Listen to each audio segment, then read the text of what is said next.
आप सब पर सलामती हो। मैं यासिर रशीद हूँ और आप मेरा वीलॉग देख रहे हैं। नाज़रीन, एक मारूफ सिंधी अदीब थे अमर जलील। उन्होंने इस्लामाबाद में एक बंगाली बावर्ची रख लिया। वो मेहमानों के सामने कहता, जलील साहब चाय लाऊं। जलील साहब कुछ और तो नहीं चाहिए। जलील साहब ने बारहा उसे समझाया कि मैं जलील हूँ, जलील नहीं। लेकिन बावर्ची वही बुलाता। किसी और बंगाली ने उसका हल ये बताया कि चूंकि बंगाली जीम की आवाज़ जाल निकालते हैं और जाल की आवाज़ को जीम पढ़ते हैं, तो जलील इसलिए वो आपको पुकारता है। आप उसे अपना नाम जलील बताने की बजाय जलील बताइए। जब वो बोलेगा तो वो दुरुस्त बोलेगा। आप उसे लिख के दें। तो अब बावर्ची ने नाम बुलाते हुए जो जेड के स्पेलिंग थे उसको कुछ थोड़ा तंजिया सा कहा करता कि जलील साहब चाय लाऊं।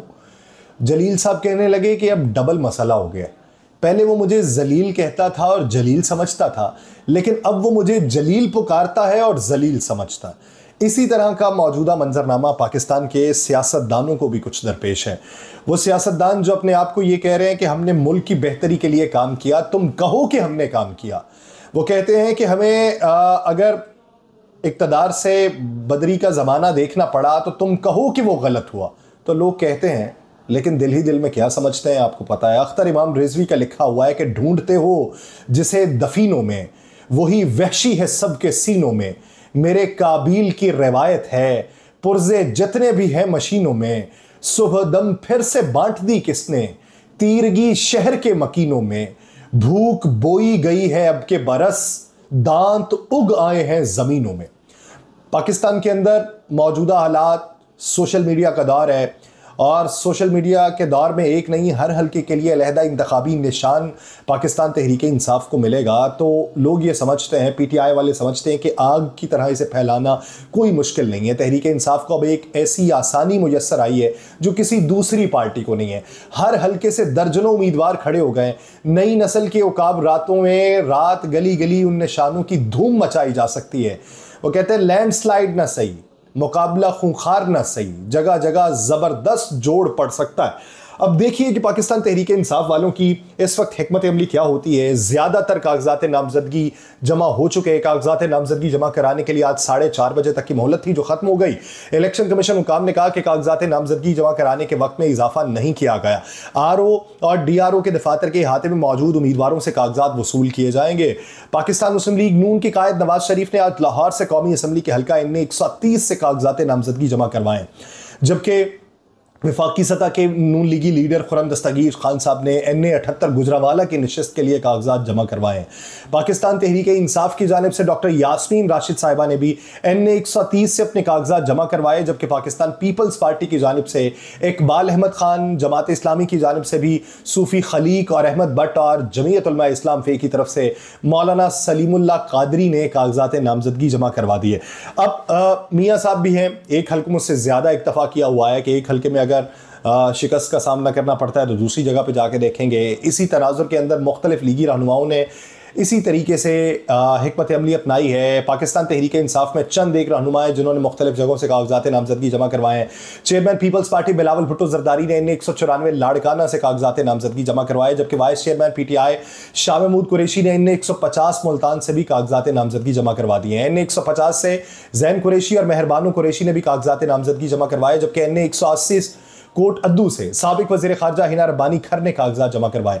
MKM पाकिस्तान की बात की जाए तो उनके कन्वीनर डॉक्टर खालिद मकबूल सिद्दीकी ने भी कराची से NA 249 की नशिस्त पर कागजात नामजदगी जमा करवा दी हैं। सरबराह MKM ने NA 248 और NA 250 से भी कागजात अपने जमा करवाए हैं। इलेक्शन कमीशन का कहना है कि हल्का बंदियों पर एतराज़ात से मुतल्लिक जो समाअत है वो इंतखाबात के बाद की जाएगी। इस वक्त दरखास्तों पर समाअत की तो इलेक्शन प्रोग्राम पे मनफी असरात मुरतब होंगे। तो जिस तरीके से चल रहा है वो चलता रहे। ख्याल रहे कि हाई कोर्ट्स ने हल्का बंदियों के 15 मुकदमात जो थे वो इलेक्शन कमीशन को वापस भिजवा दिए थे। सुप्रीम कोर्ट की हिदायत है कि इलेक्शन कमीशन 30 नवंबर की हल्का बंदियों पे इलेक्शन करवाए। हाई कोर्ट्स की तरफ से एक हुक्मनामा था, सुप्रीम कोर्ट की तरफ से एक हुक्मनामा है, जिसके बाद उन्होंने ये तमाम पटिशंस जो हैं जो लोगों की तरफ से दायर की गई थी उन पे समाअतों को रोक दिया। मियांवाली से अगर बात की जाए तो मियांवाली से कौमी असेंबली की नशस्त के लिए बानी पीटीआई इमरान खान के कागजात नामजदगी दूसरी मरतबा जमा करवा दिए गए। बैरिस्टर लामिया नियाजी और बिलाल उमर बोदला एडवोकेट ने नवासी मियांवाली के लिए इमरान खान के कागजात नामजदगी जमा करवाए। अब चंद एक लीडर्स हैं जिनके कागजात नामजदगी जमा नहीं हुए। पाकिस्तान तहरीक इंसाफ ने हिकमत अमली यह अपनाई है कि एक हल्के से तीन तीन लोगों के कागजात जमा करवाए हैं, ताकि एक के मुस्तरद होते हैं, दूसरे पे एलिगेशन लगता है तो तीसरा उम्मीदवार उनके लिए मौजूद होगा। बिलाल उमर बोदला ने कहा है कि हालात की संगीनी की वजह से दूसरी मरतबा इमरान खान के कागजात नामजदगी जमा करवा रहे हैं। अब पाकिस्तान तहरीक इंसाफ के पास है जय, क्योंकि पार्टी टिकट पार्टी निशान नहीं होगा। पार्टी निशान नहीं है तो किसी को भी अपना उम्मीदवार करार दिया जा सकता है। पहले देखा जाएगा किसके मंजूर हुए किसके रद्द हुए, जिसके मंजूर हुए उसे वो अपना उम्मीदवार कह देंगे। मुस्लिम लीग नून के मरकजी सेक्रेटरी जनरल और साबिक वफाकी वजीर एहसन इकबाल ने कहा है कि पाकिस्तान तहरीक इंसाफ इलेक्शन में अपनी मुतवक्के शिकस्त से बचने के लिए धांधली का शोर मचा रही है। मुतवक्के शिकस्त से बचने के लिए धांधली का शोर अगर पाकिस्तान तहरीक इंसाफ मचा रही है तो फिर नून लीग को चीखना पड़ेगा, चिल्लाना पड़ेगा, उनको तो तबले जंग बजाना पड़ेगा, उनको इसके साथ साथ मेरे ख्याल से जमीन के ऊपर लेटियां करना पड़ेंगी, ताकि वो भी मुमकिन शिकस्त से बचने के लिए कुछ तो वावेला मचा लें, कुछ तो आवाज़ बुलंद कर लें। क्योंकि मौजूदा सूरत हाल में जहाँ पे पाकिस्तान तहरीक इंसाफ ने एक स्ट्रेटजी अच्छी अपनाई कि तीन तीन चार चार उम्मीदवारों के कागजात जमा करवाए, तो दूसरी जानिब पाकिस्तान मुस्लिम लीग नून के बेशतर रहनुमाओं ने दो दो हल्कों से कागजात जमा करवाए। अब पाकिस्तान मुस्लिम लीग नून में अगर आप नए चेहरे देखें तो नए चेहरे आपको कम देखने को मिलेंगे, शाज़ो नाज़र आपको देखने को मिलेंगे मौजूदा सूरत हाल में। लाहौर के अंदर एक दो नए चेहरे आप देख सकते हैं, गिरदो नवा के अंदर अगर आप देखें तो आपको खाल खाल नए चेहरे दिखाई देंगे। पाकिस्तान तहरीक इंसाफ में तकरीबन 70% नए चेहरे आपको दिखाई देंगे, 70%। उन 70% पे इक्तफा फिर भी इसलिए नहीं किया गया कि जिनको गुज़श्ता दिनों में कागजात जमा करवाने में मुश्किलात का सामना था तो उन्होंने मैदान में मुख्तलिफ उम्मीदवार उतारे हैं। अब जब उनके पास पार्टी निशान नहीं होगा, पार्टी निशान ना होने के बावजूद भी जब हर हल्के में उम्मीदवार के पास मुख्तलिफ निशान होंगे तो फिर कंपेन जिस तरीके से चलेगी, अब रद्द करना है, एक होती है कंपेन हल्के की, एक कंपेन होती है कुली तौर के ऊपर। अब कुली तौर के ऊपर पाकिस्तान मुस्लिम लीग नून जो कंपेन करेगी, मिसाल देता हूं, पाकिस्तान मुस्लिम लीग नून कंपेन करेगी कि तीर को वोट ना दें, शेर को वोट दें। पीपल्स पार्टी कहेगी कि आप शेर को वोट ना दें, तीर को वोट दें। मुख्तलिफ जमातें अपने निशानों पे बात करेंगी, तो पाकिस्तान तहरीक इंसाफ के बारे में क्या बात की जाएगी, कौन से निशान के बारे में बात करेंगे।